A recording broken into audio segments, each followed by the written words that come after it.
We're going to have a conversation with Brennan and Misty, myself, just about our kind of history and coming into hearing God's voice and a kind of a journey with the prophetic. How does someone grow in that? What does that look like? And how did we kind of grow in that? We're learning, just like all of us are. And so that's what we're going to do tonight. And then we're going to share a couple of other testimonies and have a big expectancy for ministry time tonight. The Lord's been showing up, really showing up. He loves you guys. He's crazy about you. And I got so wrecked the other morning. I was just giving thanks and thinking about Jesus, and I was kind of just feeling the weight of my weakness. And then I started to read Philippians 2 because that popped into my mind. And how many of you know, like, if you're spending time with the Lord and a verse pops into your mind, you might want to check that one out. And so, I was reading that part of the beginning of Philippians 2 where it said, being found in the image of God, he took on the form of a servant and he made himself nothing. And I just got so utterly wrecked over the kindness of God. He made himself nothing to come into my nothingness. To come into my spiritual deadness. He made himself nothing to show up in it so that I could relate to him in it, so that I could find him. He's so beautiful. And I know he wants to meet with you guys tonight even more. I'm Barry Hall. I'm one of the elders here. I'm a teaching pastor here, and so hi if I haven't met you. And I'm just going to tell you a little bit of my story, and then point out a few things that I think are highlighted tonight, and then I'm going to bring up Brennan and Misty. I had a real one-on-one power encounter with the Lord when I was in college. I was just wild as a goose. And I got to a point where I was wild and I was doing all the things that I thought were going to be super duper fun. And then I found them completely, utterly just disgusting and empty. And I was like brokenhearted at the party, like inside. I wasn't showing it. I started to cry out to the Lord. So I'd seen my dad spending time with the Lord with his Bible on his lap. And I was like, something's real there. And the Lord showed up in my room in a really crazy, dramatic way. And I flopped open the Bible and I started to read Romans 6, and just death just left me. And there's probably some really scriptural or cool way to say that, but all this bondage and this death just left, and this liberty came, and it was the presence of God. And I'd never heard anyone say anything like the presence of God. I didn't know God came. I didn't know that was a thing. But when he came, I knew it was him. And he worked on my heart, and all of my desires and cravings for yucky things and sinful things and bondage and needing to please people and all that stuff, it was just like poof, it was gone. It was radical. And I began spending time with him, and I began spending a lot of time alone, going on walks and reading the Bible, finding crazy stuff in this Bible. It's like, no way. It's like, is this, you showed up, so I know you're real. Is this real? Is this stuff real? And then I got around to some Jesus yahoos who started to talk and say stuff like, I felt like the Lord said this, or so, the Lord said that. And I was like, what? And it made me curious. It also made me really hungry. It made me hungry. And then I heard some stories about prophetic things happening, or I would hear someone say, this guy read my mail, or that gal read my mail. And so I started being around this language a little bit, and I started to just get ravenously hungry for the Lord and for his voice. And that was, I don't know, 20 years old. And I just started this journey of realizing and still realizing that the voice of God is the most important thing in my world. There's nothing more beautiful to me. There's nothing more amazing than when God speaks to us, is there? What is like that? The creator of all of the universe is like he wants to talk to us, and that he loves this idea, this design that he has to use us to help deliver his heart and his voice to help other people. It's like he's including us in this divine grace, this divine pursuit of broken people. And he's like, you'll do. I love you like crazy. What are you doing right now? You have a minute? I got something to say. And it's and I want you to, and it's for Casey. And be brave. It's going to be good, That thing is so phenomenal. It's so phenomenal. And I feel like the journey of hearing the Lord's voice and cherishing the Lord's voice is like just a central part of my story. There's times when I do it better and times when I do it more carelessly. Let's be honest. There's times when I'm like really tuned in and it's my number one. And there's times when I'm drowning in my busyness or my whatever. And then I'm like, oh, Lord, I want to. I want to. Help me, God, Help me dial back in. Help me dial back down to your voice. Hearing the Lord's voice in a personal way and also in the space of getting prophetic words for other people or in words of knowledge, it's done just three like kind of key things that I want to point out for me. Number one is it made me way more expectant and way more dialed into this book. Because when I started experiencing the Lord in that personal, supernatural way, in my mind, all this stuff that I really hoped might be real, really, like you're a Christian, like you're supposed to, like I probably just got saved, and I'm like, this stuff, I don't know, I mean, I think it's, everybody says it's true. All the Christians say it's true, That was me. And then I started hearing the Lord's voice, and all of a sudden I was like, yeah, that's true. And he's talking to me too, Yeah, the Lord did speak to Samuel, and he's speaking to me too. Yeah, the Lord did give a vision to Peter, and he's given me one right now. And all of a sudden, all of this, it gave me a hunger, and it established an experience with God that made me even hungrier for this. And I hope that happens for you too. Another thing that just hearing God in the prophetic space has done for me is that it gave me a rich sense of being on a personal adventure with God.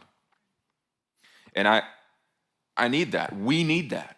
We need the intimate sense, the deep conviction, being compelled by this reality that we're on a journey and we're on an adventure and God's in it with us. And hearing his voice took that from just to a way higher level for me. And that's powerful. And the third thing that I want to just say is that, and I may have touched on this a little bit already, but hearing the voice of the Lord, it gave me such a sense of dignity before him. It gave me such a sense of being valued before him, that he would speak, that he would disclose himself to me. And that's for you too. And I'm not telling you these things because I want you to go like, wow, Barry, good for you. It's great, Barry. I'm telling you that because it's for you. I'm telling you that because it's for you and at a much higher level. There's more of hearing him. There's more of hearing him from other people. There's more of adventuring with him.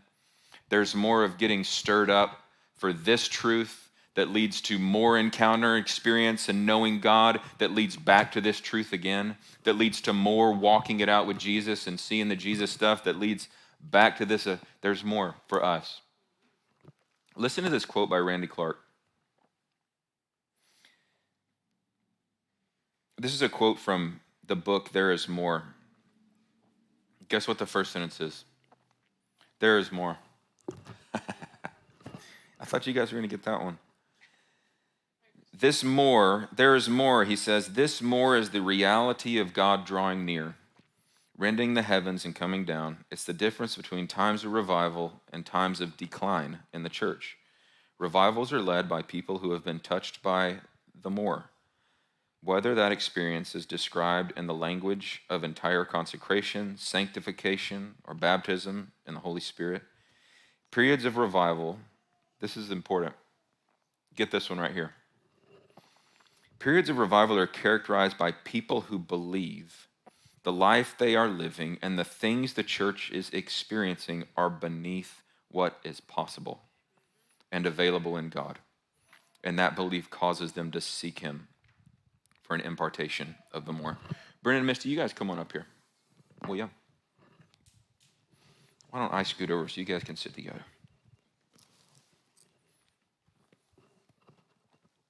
I want to ask you guys to share a little bit, each of your stories, but I want to say one more thing. I think that sometimes we might even subconsciously disqualify ourselves or lower our expectancy of hearing the Lord's voice or being used in prophetic ministry. And I think that what happens is, this thing feels like it may be loud and crunchy if I get this wrong. I think that one of the things that happens is, like, and maybe this is true for people in Western culture more. I don't know. That was like a hypothesis, but we're so used to this concept of if you want to be close to the leader, or if you want to be close to the boss, or if you want to talk to the person in charge, you've got to serve for a long time. You've got to show your commitment. You've got to be good at stuff. You got to improve. You got to have a track record of growth in the corporate world or in church sometimes or in organizations. Like, the person at the top is the person who maybe people aren't hearing from as much. That person's like way up there. And I think that subconsciously, for me at least, subconsciously that dynamic that's in our culture, of in a fast-paced, capitalistic, Western culture, hierarchical leadership structures all around us, I think that dynamic, I just wonder how much it causes us to lower our expectation of hearing from the Lord. But Ephesians 1 says, "Blessed be the God and Father of our Lord Jesus Christ, who's blessed us in every spiritual blessing in the heavenly places, just as he chose us in him before the foundation of the world to be holy and blameless in his sight." And he says, in love, he predestined us to adoption as sons. And for me, like, I think I just be perfectly honest, I think I'm still figuring out how to make my mind not work in that hierarchical expectancy. That all the time when I'm so conditioned to the boss being somebody I don't talk to very often, or the whatever, when really, like, the whole time God was thinking about family. He was thinking about kids. He was thinking about talking to his children who he loves. And I think that seasons our expectancy in an unfortunate way. I want to break that off tonight. Yeah, I want that to change tonight. So I'd love to hear from you guys. Going to rock, paper, scissors for who goes first?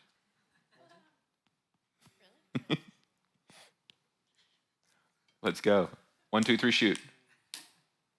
Oh, you guys do 1, 2, shoot. 1, 2, 3, shoot. Okay. Wait. 1, 2, 3, shoot. Oh. Let me know going or you? You still better let her go first, bro. I defer my choice to you.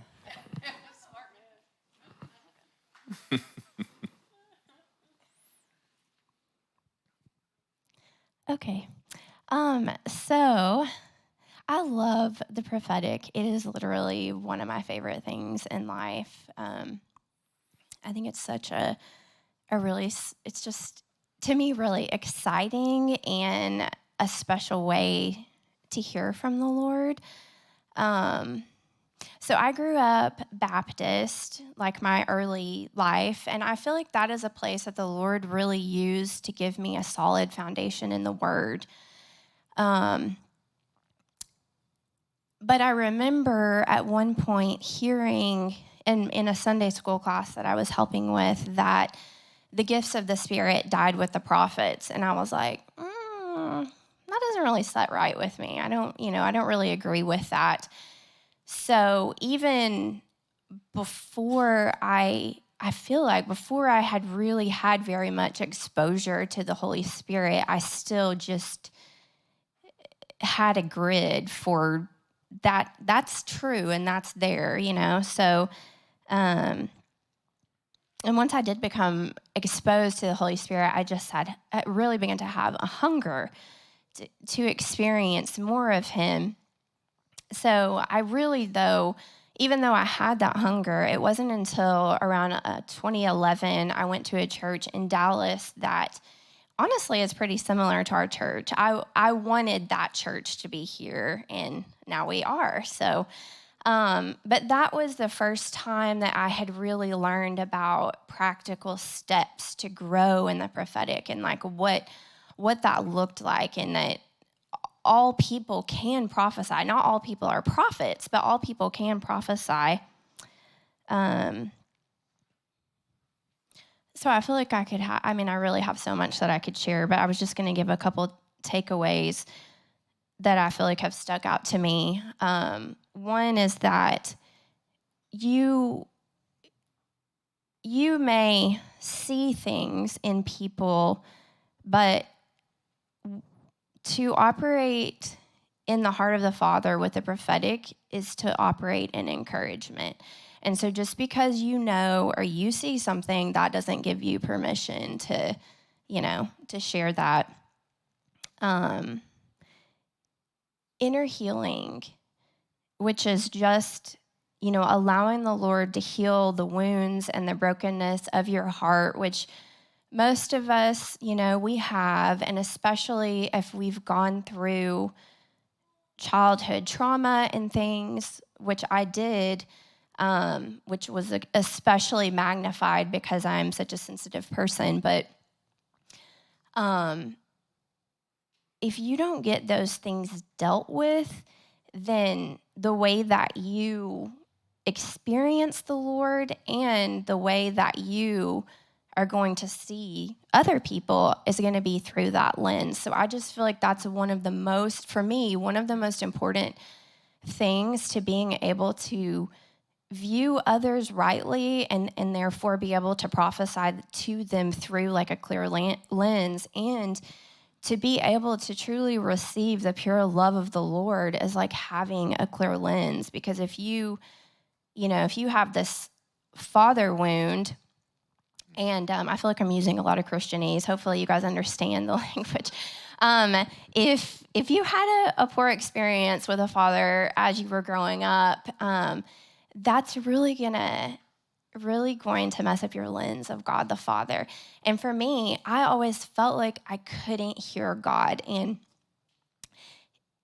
hearing God is like the one thing I wanted most. But I felt like I couldn't hear Him. And so one thing, I did have a lot of walls up and different things I think that kept me from receiving His love. And there was a second part, but I just forgot it. It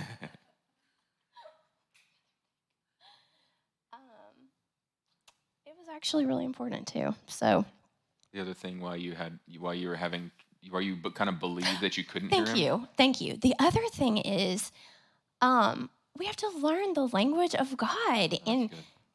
his language, he has so many different ways that he speaks, but if we're just expecting to hear him in the way that other people do, we might be disappointed. And I feel like that's what happened with me, is that I originally encountered God in his word. And that is absolutely an amazing place to encounter him. But I started finding that I wasn't experiencing him in the same way in his word. And I think it was because he wanted me to experience him in all of my life. He wanted me to hear him through a movie quote or in a dream or all these different ways. But that's part of the thing too, is you can feel like, I don't hear the voice of the voice of God. But the truth is, you may just not know his language yet. Oh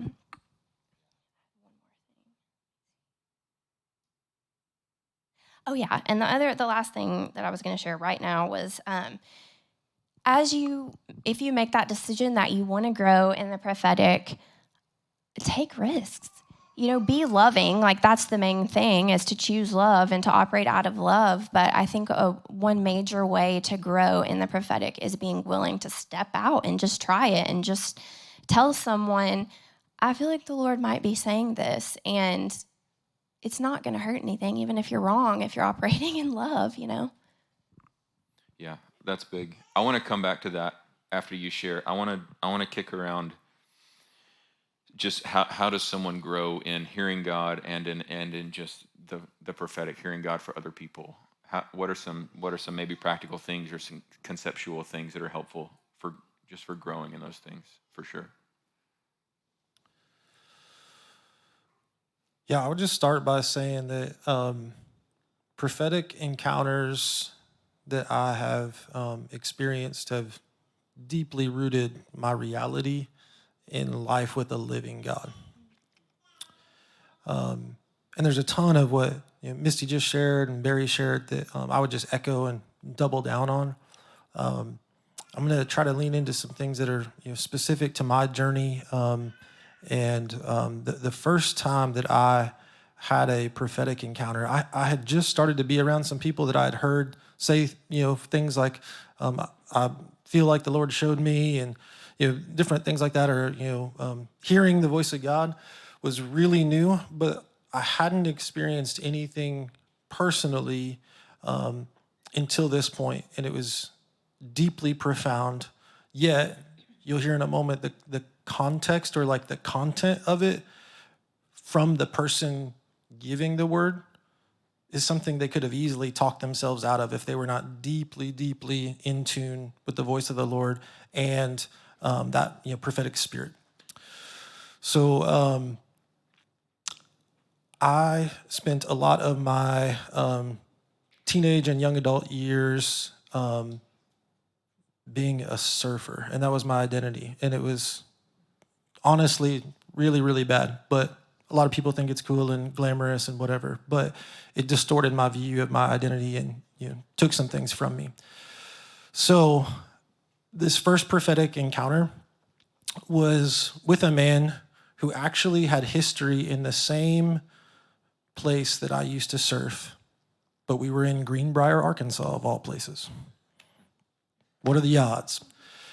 And then as he begins to just engage with me, it wasn't, hey, can I pray for you or anything? He just said, oh man, yeah, okay, so we know the same places, we surf the same place. You had an Al Merrick surfboard. And so he just called out this surfboard brand. Like, looking back on now my prophetic journey, that would have been something I would have absolutely talked myself out of, because it's insignificant and it's not even spiritual in the slightest. Like, the way that he called out that surfboard brand, though, deeply impacted me. There's things associated with that particular surfboard, as lame as this sounds, that were things that actually were the kind kind of the last few things that I gave up to be able to break that off of my identity. But yet there was this surrender and sacrifice associated with it too. And so it's just wild. Like, talk about feeling known and seen by God.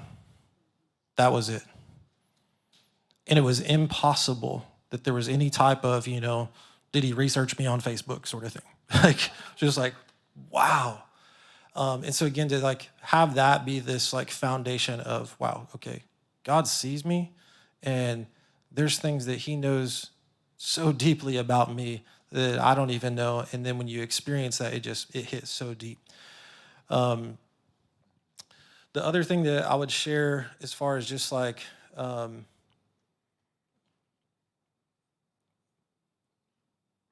really basic thing that helped me massively in hearing the voice of God for myself and others was described to me as like a random thought that was positive, encouraging, or uplifting. And I always say that and think of the radio station K-Love. But that really helped me because I was like, oh man, I have thoughts like that. But I often just kind of keep them in my head and I don't really do anything with them. And so then I started to do things with them. And then something as simple as reaching out to a friend and saying, hey man, I really value our friendship. I care about you. I hope you're having a good day. Again, nothing like crazy spiritual. The Lord showed me any of that stuff. And the response was, I really needed that. I'm actually having a really rough day. And that deeply impacted me. And I was like, what? Like, okay, maybe there's something more here, right? And so that's just kind of some of those early things that really impacted my journey. I don't get dreams or visions. It's often these things that are like honestly pretty simple and straightforward, but I've really tried to lean into not letting that keep me from being bold. And also it's typically things that are outside of like the K-Love context. It's things that I would say I like have either observed or in the moment, like the Lord will just give me these things that are speaking to, their character or their gifts or something like that in a way that's, affirming or encouraging. All right, one last thing. A very recent word that I received, Misty and I received together that was just deeply impactful was when Will Hart was here just a month or two ago. And again, there was things in that were just so profound in making us both as a couple and individually feeling known and seen by God. But another thing that I haven't experienced as much, and this really was something impactful through that, was there was something that pointed me much more closer to my destiny and the things that I'm called to, and this awareness from that word that I received that has put so much wind in my sails in a way that I've never experienced before. And so again, there's these like huge impacts of the prophetic in so many ways that I'm really grateful for.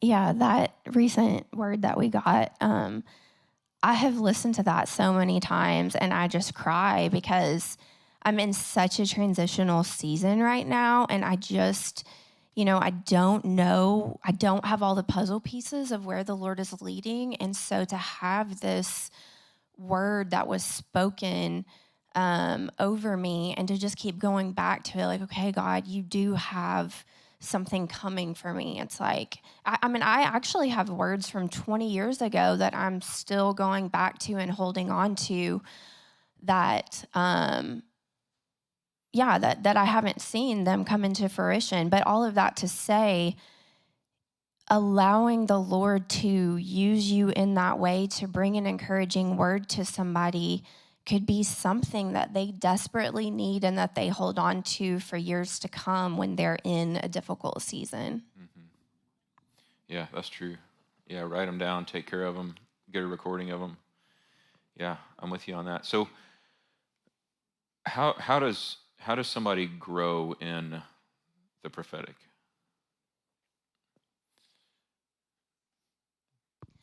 Well, there are a lot of resources out there. I mean, find some books, look up YouTube,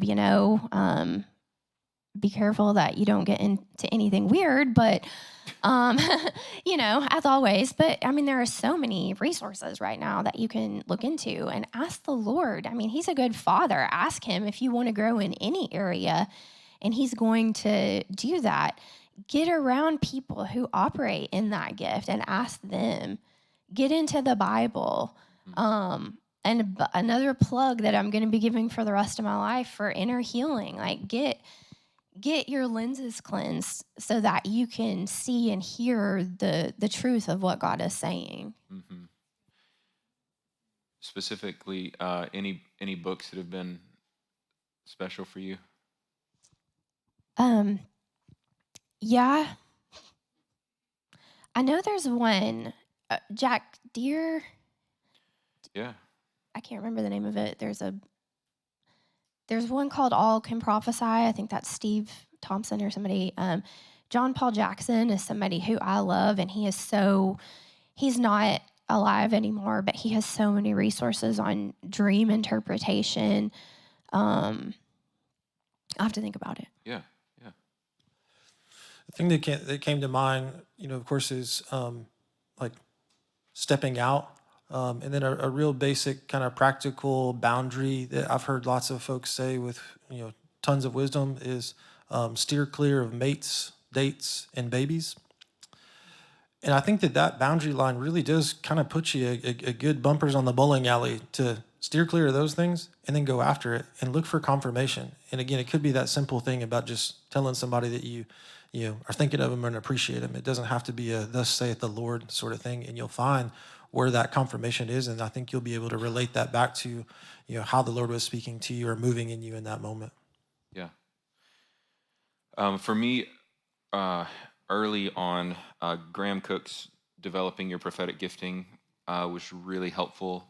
And a guy I knew in Kansas City named Michael Sullivan, who was a pastor there, wrote a book called Prophetic Etiquette that was really just about delivering the prophetic and the prophetic spirit and Christ-likeness. And that was a really good book. I don't even know if it's still in print. Best title, though, right? That was clever. Prophetic Etiquette. I like this, and I'll cap us off with this. 1 Corinthians 14:1. So I love the way that Paul is really clear about the fact that the prophetic really is a ministry of love. It's an extension and a ministry of just the love of God. So 1 Corinthians 14:1 says, "Follow the way of love and eagerly desire spiritual gifts, especially the gift of prophecy. Anyone who speaks in a tongue doesn't speak to men, but to God. Indeed, no one understands him. He utters mysteries in his spirit. But everyone who prophesies speaks to men." And this is that concept that you both touched on. Everyone who prophesies speaks to men for their strengthening, encouragement, and comfort. For he who speaks in a tongue edifies himself. So speak in tongues. But he who prophesies edifies the church. So a lot of times, even today, I was thinking about sitting here with you guys, and I was thinking about asking the Lord for words of knowledge. And I was just going like, Lord, let me just back up. Hold on. Let me just back up a little bit. Like, will you soften my heart again and give me that lens of love? You want to strengthen people, encourage people, comfort people. You want to show up with your heavenly words, and you want to send out the ministry of Jesus Christ to encourage and comfort and strengthen. Can I be a part of that? I would love to be a part of that. I'll be brave if you'll tell me something.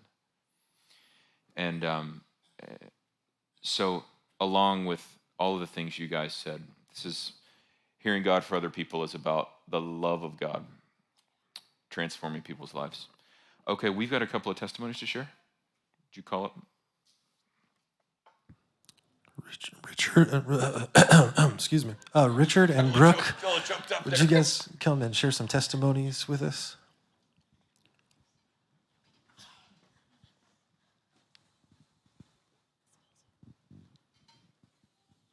I'm going to get this stuff out of your way. Go ahead, bud. Hey guys. I'm going to give a qualifier even though you're not supposed to give those in church. I don't completely understand the fullness of all of this, and it's a little weird. We cool with that? Yeah. In fact, as I was processing what I'm about to tell you, I had to ask the Lord to open my mind because I was like, did I make that up? Anybody ever done that? Just me? Yeah. We probably all have. So last week, I came up for prayer for insomnia, and I had less than a mustard seed of faith that it was going to work. I walked up and I was like, I'm going to do this because I'm supposed to do this. And I came up and got prayer, and I was like, awesome. I felt nothing. Y'all ever been there? Just honestly. And I was like, okay, I did the thing. I came up here. And as I went to turn and leave, my friend was standing, 3 feet from me. And I just kind of walked over to her without a real thought. It was just kind of like an unconscious choice. I just did it. It wasn't like, man, I should really go pray for my friend. It was just like, my body's moving this way now. And as Valerie was praying for me over my insomnia, I felt this pain in my neck, or maybe not pain, but just tension, heat. Y'all know what I'm talking about? Just like, that's different. And as I walked over to my friend, I just put my hand where I felt that pressure and intensity on my own neck. And immediately, and thank God, this person loves me and I can take risks with them. And I just walked over and I just put my hand on her neck, and immediately, just like, and I wasn't feeling anything, y'all. I had no chills, no crying, nothing. I was like, okay, here I go, hand on neck, and immediately the Lord started touching her. And I was like, okay. And it stayed there for a while, and then I felt that same intensity on a different part of my back. I was like, okay, and I moved my hand there. And again, it was like, whoa, You know what I'm talking about. And I didn't really know what was going on. And I never said a word during this whole, it was a pretty good period of time where I'm not saying anything, not even really thinking anything, just, okay, there it is. And the Lord's touching her. And I was like, whoa, that's cool. And then I start to feel heavy presence of the Lord, and other people come and start praying too. And this person was laughing and just experiencing the Lord in all kinds of different ways, could move parts of their arms that they couldn't move before. And I hadn't said anything. And I had never experienced something like, I've heard people talk about stuff like that, but I had never really kind of seen that happening. It's like, wow, that's really cool. And then I get done praying and I'm like, all right, let's go home. And Valerie comes over and grabs my hands. And I was like, oh, here we go. Y'all know when Valerie grabs you, it's about to get real. And she grabbed my hands and she was like, Lord, I bless the healing in these hands. And it was like my hands were on fire. And Valerie too, she started saying, ow, ow, ow. And we were both just feeling this intensity. And I started feeling a really heavy weight. The only thing I can compare it to is like in a movie when you see like aliens that are beaming somebody up, it was like I was getting shoved into the floor, but grounded through my feet. And everybody was like, just let it go. And I kept hearing this phrase in my mind of I'm going to gird up your legs, because it was something I needed to stand and take and receive. And so Teresa is literally trying to swipe my hands off of my knees. And I'm like, no! And that, I just felt these waves of intensity come over my body. And most of my experiences with the Lord that are notable encounters have been really emotional. You talking about gift of tears, I'm talking gift of snot dreads, like, emotional, just like whatever. And this was so physical and so very not emotional.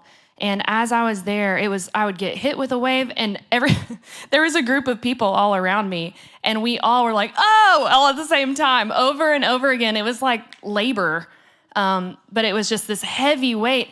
And it was like the Lord was giving me strength to like push through it. And I'm sweating like this. It feels like I'm trying to like do my max in squats or something. It's like, okay, I can like breathe through. And I just felt the love of God. And again, no tears. My makeup was everywhere by the end of it because I was sweating profusely. And I was thinking very little during all of this, but the things that I was thinking, Misty had shared a declaration with a group that I'm in on Church Center, and it was talking about picking up the torches, and every torch that my ancestors left was mine to pick up, and just all those generational blessings and all the things that the Lord has brought down through my family belong to me. And I just felt like I was receiving that, and also impartation that I didn't ask for from the people around me. And it was just heavy, and I don't know exactly what it is, but I've received a couple of different prophetic words, actually a couple from you, Richard, and it was just like, what is happening? And as I was praying for my friend before that huge, massive weight was on my back, and this is the weird part, okay? It was like I was thinking of a thought. It's the only way I know how to describe it. But I could see in a picture of my mind this like golden light going through, like from my hand and through her body, wherever I was touching on those like hot spots where I felt that intensity. And I was like, okay, I'm weird. And as I was processing that, and even while I'm in this intense encounter with the Lord, I remembered a word that I received in like 2019 on a random spontaneous trip that Casey and I took up to Eureka Springs. And this guy that I'd never met, I was sitting at a table. I actually hadn't said very much, if you can believe that, whenever he gave me this word. And he was like, "You're a worship leader, aren't you?" And I was like, "Yes, stranger man, I am." And I hadn't really experienced much of the prophetic at this point. And so I was like, okay. And he's like, "You play keys?" And I was like, "Sometimes, yeah." And he said, "I saw you, as you were sitting there, I saw a picture in my mind of you playing keys, and all these colors were coming off of your hands." And he started saying different colors and what they meant. And I have, up to this point, even right after it happened, I could not remember what colors meant what. Some examples that may not be correct would be like, joy is pink. And, you know what I'm saying? And as I see this picture in my mind of this yellow light going through my hand, I think of that word. And it's like I recalled that gold was healing after Valerie had blessed, she blessed my hands, and she was blessing the healing. And I've asked the Lord since I was a kid to give me faith to see people healed, and also just to allow me to be a part of what he wants to do, because his heart is to heal.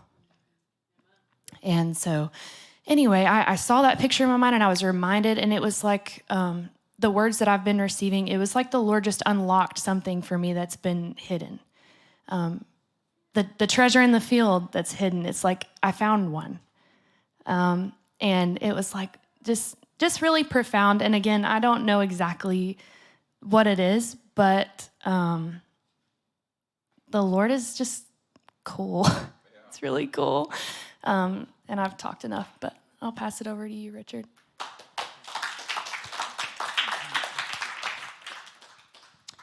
Well, my journey is a little bit different. I just want to preface it a little bit. Years ago, I've learned what the Bible was talking about, gaining Christ. And that's all the Apostle Paul wanted, to gain Christ. So I put that into my being, and I took that, and I digested that, I ate that. So I learned years ago that anything I want to excel in, to increase in, to grow in, it has to be him first. I have to go after him. And for me, the prophetic kind of comes along as we're seeking him. So how this all plays together, I've been in transition for a while, moving here from another state. And he's been putting it on my heart lately, you're not seeking me like you used to. Because there's a scripture that says, if you diligently seek him, you'll find him. If you draw near unto him, he'll draw near unto you. He's a rewarder of them that diligently seek him. So these are some of the scriptures I was speaking to myself. And I learned years ago, he watches over his word to perform it. So I have a whole list of scriptures I've memorized that I was speaking to myself, and it all pertains to going after him. So with that absent thing, not going after him, he has a way for me to be very sneaky. So 2 weeks ago, and there was a word of knowledge that came out. Somebody has a problem with their left ear. Well, for me, it was my right ear. So I figured, well, I'll go up there and get prayer anyway. So I realized that I went up there thinking, well, okay, maybe she'll pray for my ear. And I really didn't care about my ear because, I can hear somewhat.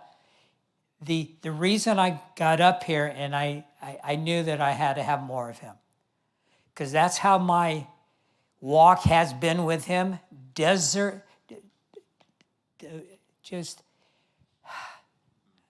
I'm very emotional right now, to desperately need him. And I saw that missing in my walk in the last 6 months to a year as I've been in transition. And last week, I had such a desperation for him that you can get to a place where it actually hurts. And that's what I experienced last week. 2 weeks ago, I experienced myself being on the floor. And this has happened to me before. And we were talking about, somebody said birthing. This has happened to me many, many times where I'm on the floor panting, and I can't explain it, but I was going through this time of birthing. So when it happened again to me 2 weeks ago, I was not surprised. In the past, when that would happen, I would plead with him, don't do it in front of people because it's embarrassing. But he does it anyway. So I've learned whatever comes along, I just receive it. So that's what's been happening the last couple of weeks, a new desperation for him and going after him. And that's where I'm at.